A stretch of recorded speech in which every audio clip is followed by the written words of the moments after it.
Hello and welcome back.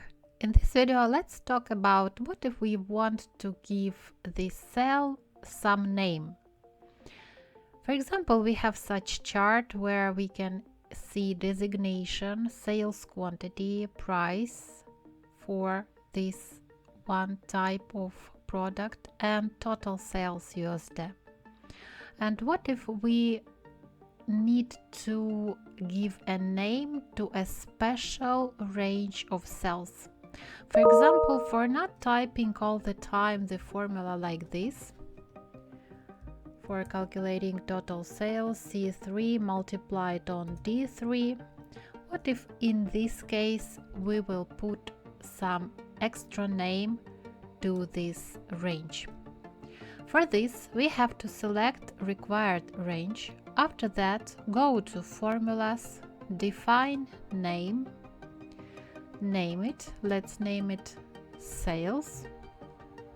We'll choose a scope. So this name cell is work only in sheet 1 and press OK. The next range name we would like to mention is price. Let's select the price. After that, go to define name, name it price, select sheet 1, press OK. Now, if we want to calculate total sum, we should put here sum, the first letter of our cells, sales, close parenthesis, press enter. We have total sum. Here, let's make the same, sum, price,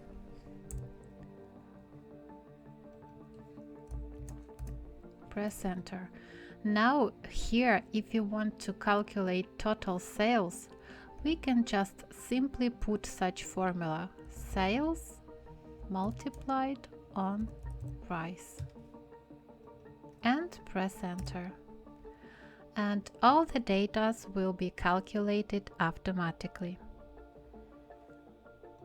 Well, I hope this video was helpful for you. If you have any questions about other Excel functions and features, please leave your comments below this video. Take care. Bye-bye.